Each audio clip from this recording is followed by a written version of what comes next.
tarde a todos. Muito obrigado pelo convite para estar aqui a encerrar esta sessão. Eu, de facto, estive aqui a assistir à maior parte do painel anterior e que foi sobre a ferrovia, que, como muitos sabem, é um tema que me anima bastante, mas este seminário fala sobre a mobilidade no seu conjunto. Não é? E a mobilidade faz-se de todos os modos de transporte. E eu costumo usar a imagem de uma pirâmide de modos de transporte, que no topo da pirâmide tem os modos de maior capacidade e que são tipicamente também os mais eficientes, falo do comboio, do metro, mas que, sendo os mais eficientes e de maior capacidade, são também os mais caros e os menos flexíveis. E, portanto, nós precisamos dos outros modos que estão por aí abaixo, o rodoviário pesado, o rodoviário ligeiro, os modos suaves, as bicicletas e, na base da pirâmide, temos, obviamente, o peão. E é com todo este conjunto de tecnologias, de modelos de negócio que se faz a mobilidade. E a verdade é que em todos os níveis desta pirâmide a mobilidade enfrenta grandes desafios. E desde logo o peão que está na base desta pirâmide e que nós esperaríamos ser o modo de transporte mais flexível, que consegue chegar a todo lado, a verdade é que ele não consegue ter a acessibilidade universal. Ainda hoje comentava um exemplo que todos conhecemos bem próximo, na Avenida da República, junto à estação ferroviária de Entre Campos, quem quiser atravessar a avenida de um lado para o outro não consegue fazê-lo sem ser por dentro da própria estação. É um exemplo muito claro e muito evidente de uma barreira à acessibilidade do peão. Eu estou a falar do peão, podia estar a falar de um peão em cima de uma bicicleta, por exemplo. A verdade é que o domínio do veículo ligeiro, o domínio do transporte rodoviário individual, acaba por abafar e esmagar todos os outros modos e é um pouco o caminho contra... Esse é o caminho que nós fizemos nos últimos 50 anos e é o caminho contrário a esse que temos estado a fazer nas últimas décadas. Infelizmente, em Portugal, há menos tempo e mais atrasados do que outros países. Mas, de facto, e voltando aqui agora à ferrovia, só para não dizerem que não falei dos outros também, a ferrovia, que foi o tema aqui deste painel, e estando no topo desta pirâmide, ela é essencial em qualquer plano e em qualquer estratégia para a mobilidade sustentável. E em todas as escalas territoriais. Desde a escala metropolitana, em que nós precisamos de mover grandes massas de pessoas, em especial às horas de ponta, e em que, diria eu, e eu julgo que tiveram o Secretário de Estado de Mobilidade Urbana a abrir este seminário, falta aqui uma integração muito melhor entre aquilo que é, desde logo, a ferrovia pesada e a ferrovia em modo metro, ferrovia ligeira, ou semi-pesada, semi-ligeira, como lhe quiserem chamar, e que muitas vezes são questões simples, questões de comunicação, questões de conseguir informar aos utilizadores, aos passageiros, que podem facilmente transitar de um modo para o outro e utilizar diferentes operadores. É um caminho que temos vindo a percorrer, mas onde ainda faltam algumas medidas para conseguirmos atingir aquilo que são os melhores padrões. A ferrovia é depois também muito importante, obviamente, à escala nacional.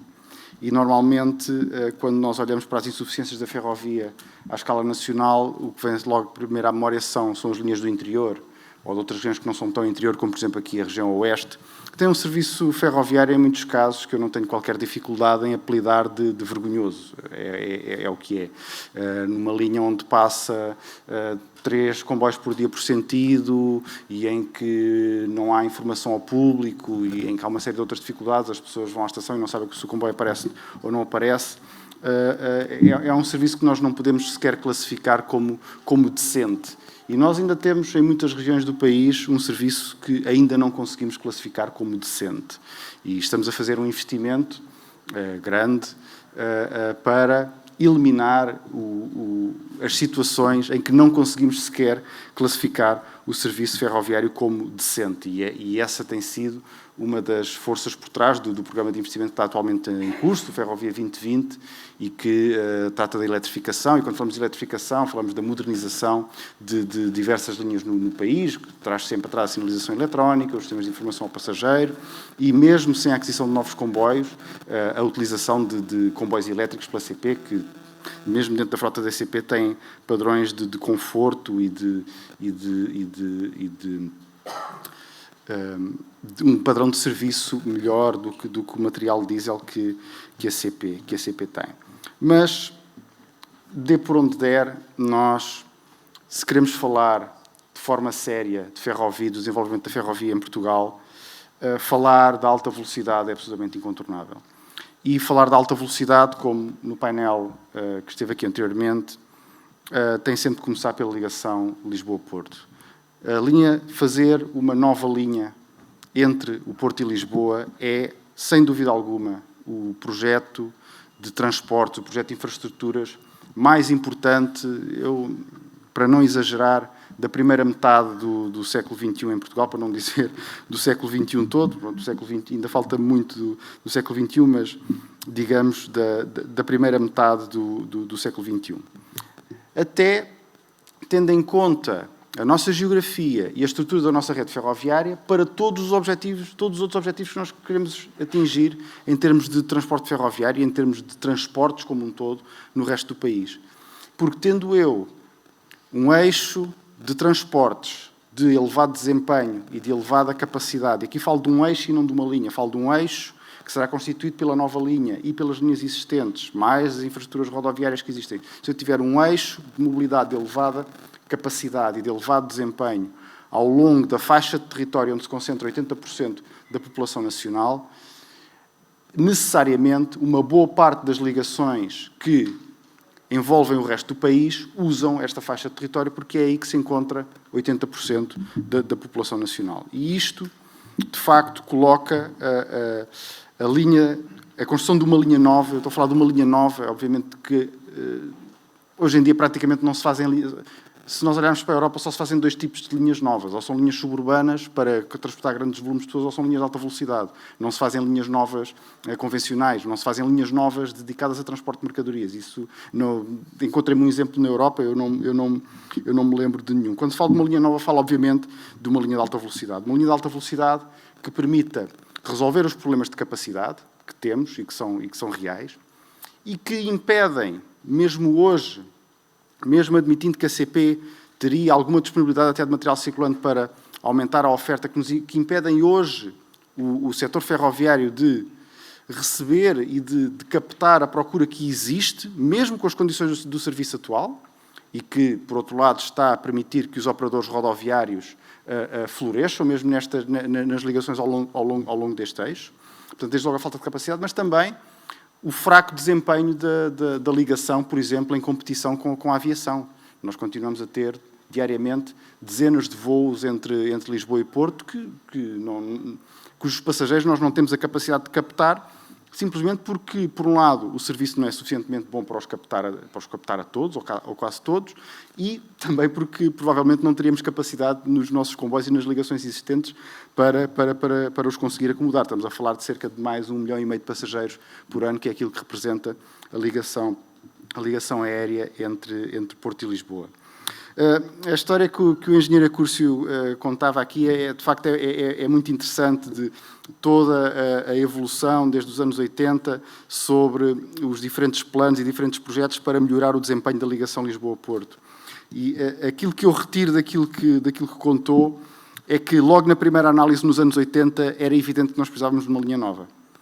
E se o país tivesse tido a capacidade, a coragem, o consenso político de tomar essa decisão, vamos imaginar, na altura em que Espanha a tomou, no final dos anos 80 e início dos anos 90, nós teríamos tido a oportunidade de construir essa linha nova, provavelmente com uma percentagem muito maior de cofinanciamento europeu do que seremos capazes de o fazer agora. A linha Madrid-Sevilha eu não quero arriscar, eu não quero arriscar o número, mas eu sei que foi construída com uma percentagem muito, muito elevada de financiamento da União Europeia, financiamentos que hoje em dia não é possível obter para projetos deste tipo. Consegue-se obter financiamento e nós esperamos obter umas centenas de milhões de financiamento europeu, pelo menos cerca de 750 mil milhões para a primeira fase da linha Porto-Lisboa, mas isso representa menos de metade do investimento total, não é? E o David Torres falava que da rede espanhola são mais de 57 mil milhões de investimento, mas a taxa de comparticipação média dos fundos europeus é de cerca de 25%. E, portanto, necessariamente, a ferrovia, a construção de linhas novas, seja de alta velocidade ou de outras, se nós de facto queremos levar o desenvolvimento da ferrovia a sério, exigirá um esforço muito significativo do orçamento dos países e, no caso português, do nosso orçamento de Estado. Desta forma, a construção da nova linha Lisboa-Porto é aquela que cria de facto condições para melhorar o serviço e, com a capacidade disponível, eu tenho como inevitável de que haverá outros operadores além da CP. Pronto, é o que é. E se nós olharmos para os exemplos na Europa, as únicas situações em que é possível verdadeiramente haver concorrência é quando há muita capacidade disponível. Eu não tenho exemplos, não existem exemplos na Europa, eu lembro talvez com o Flixtrain na Alemanha, mas não existem exemplos significativos na Europa de operadores de mercado livre fora das linhas de alta velocidade.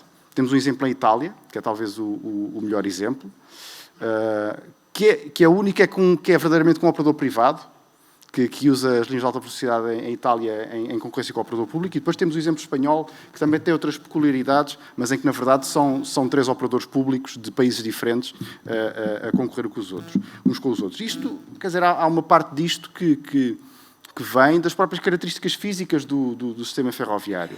O sistema ferroviário é um sistema em que a infraestrutura é muito mais cara do que o material circulante, é muito mais cara do que os equipamentos que são necessários para operar. A infraestrutura só é feita quando é subsidiada pelo setor público, ou seja, a infraestrutura, a construção de infraestrutura ferroviária não é um negócio, é um investimento público, sempre, em que nunca se recupera o investimento e, portanto, é muito caro estar a criar capacidade em excesso. É tão simples como isso.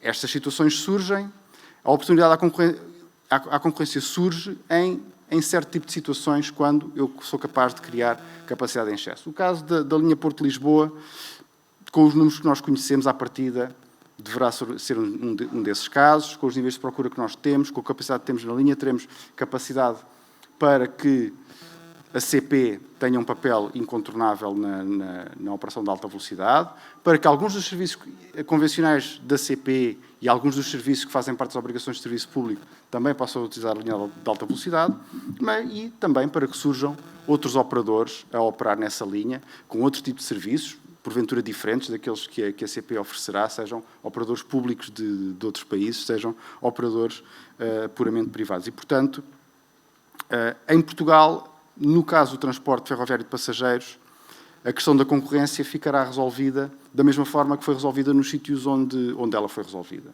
que é com a criação de capacidade na rede para acomodar essa concorrência. Por exemplo, nós vemos grandes...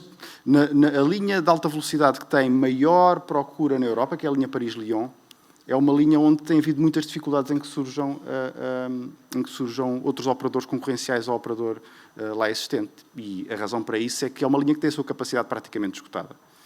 É uma linha onde já não existe esse excesso de capacidade. E, portanto, de facto, com isto, nós esperamos colocar Portugal finalmente, e de uma vez por todas, no caminho, na direção daquilo que é o desenvolvimento ferroviário no resto da Europa e para que possamos, de facto, levar a sério quando dizemos que queremos investir na ferrovia. Eu pego mais uma vez nas palavras do engenheiro Acúrcio quando disse, e eu não tenho como dizer o contrário, que o setor ferroviário, o transporte ferroviário em Portugal está descredibilizado. E é verdade, mais nos sítios do que noutros, mas de um modo geral, muita gente não confia no comboio como transporte. Muita gente, uma percentagem elevada da população, e eu até tinha curiosidade em ter esses números, não usam um comboio há anos. Eu não sei qual é a percentagem de portugueses que utilizou um comboio pelo menos uma vez no último ano, mas eu imagino que seja bem menos de metade. Bem menos de metade da população. Portanto, uma boa parte da população não conta sequer com o comboio quando precisa de pensar as suas deslocações. E, portanto, nós precisamos de construir essa credibilidade no setor. E essa credibilidade no setor constrói-se, desde logo, dando condições ao nosso operador público de funcionar, e de funcionar como uma empresa, eu diria, minimamente normal, uma empresa com capitais próprios positivos, uma empresa tendencialmente com resultados positivos, uma empresa pública, uma empresa que está a trabalhar ao abrigo de um contrato de obrigações de serviço público para uma boa parte daquilo que é o seu negócio, mas que tem também um negócio comercial. Portanto, esse é um dos primeiros aspectos na credibilização do setor. O outro grande investimento que fazemos é com os investimentos que estamos a fazer na infraestrutura e com um nível crescente de investimento. Nós começámos com o programa Ferrovia 2020 em 2015, 2016, com níveis de investimento na ferrovia que não atingiam sequer os 100 milhões de euros por ano. Ali nos primeiros anos, 16, 17, 18, já não me lembro bem, mas os níveis de investimento na rede ferroviária andavam ali perto dos 100 milhões, um pouco abaixo, um pouco acima, e nós este ano esperamos executar praticamente 600 milhões de euros de investimento na rede ferroviária. E é este nível de investimento que nós precisamos de manter para o futuro. Na verdade, se nós quisermos executar uma percentagem significativa daquilo que está previsto no PNI 2030 até 2030, nós deveríamos apontar para um nível de investimento de cerca de 1.000 milhões de euros por ano na infraestrutura ferroviária. Portanto, como ordem de grandeza, se nós queremos, de facto, e parece existir a nível nacional um consenso sobre a prioridade à ferrovia, esta prioridade à ferrovia tem que se traduzir num nível de investimento que é da ordem dos 1.000 milhões de euros por ano. É o mínimo para nós sermos credível. É aquilo que nos garante que até 2030 temos a ligação Lisboa-Porto em 1h15, em perto de 1h15. Pronto, e esse tem que ser, e parece ser um objetivo consensual em todo o país, ter uma ligação Lisboa-Porto em 1h20, com tudo aquilo que isso significa, não é? Significa também ter uma ligação Lisboa-Braga, pronto, o já agora, não é? Mas que vem sem fazermos nenhuma alteração, ter uma ligação Lisboa-Braga em 2 horas, em menos de 2 horas, ter Coimbra e Aveiro servidas, e Leiria, especialmente servidas por este eixo ferroviário de elevado desempenho, mas também para fazermos todos os outros investimentos que são necessários. Completar a eletrificação da rede até 2030, colocar sistemas de sinalização, de telemática, telecomunicações modernos em toda a rede até 2030 e reforçar, aumentar a capacidade das redes ferroviárias das áreas metropolitanas para responder à procura crescente que nós temos assistido. E, portanto, nós temos que ser realistas nos objetivos que estabelecemos. Tendo em conta aquilo que nós já conseguimos atingir até agora, este parece-me ser um objetivo bastante realista. Ao contrário de algumas metas de cotas modais que às vezes aparecem em alguns documentos europeus. Pronto, enfim, este parece-me ser um objetivo realista. E, portanto, sendo este um objetivo realista, eu tenho muita confiança de que eu acho que nos próximos 2 anos nós começaremos a ver melhorias significativas, mas essa melhoria que é verdadeiramente transformacional na rede de transportes e na forma como as pessoas deslocam no país, que é a redução para menos de metade do tempo de viagem entre as nossas duas áreas metropolitanas, eu acho que é perfeitamente realista, mantendo-se o consenso que existe, tê-lo até o ano 2030, e eu acho que todo o país tem que estar verdadeiramente empenhado neste objetivo. Até porque, pronto, e digo em tom de brincadeira, eu fiz uma promessa a mim próprio de que em 2030 eu estaria a viver num país com alta velocidade ferroviária. E eu preferia não ter que decidir se cumpre essa promessa ou não. Muito obrigado.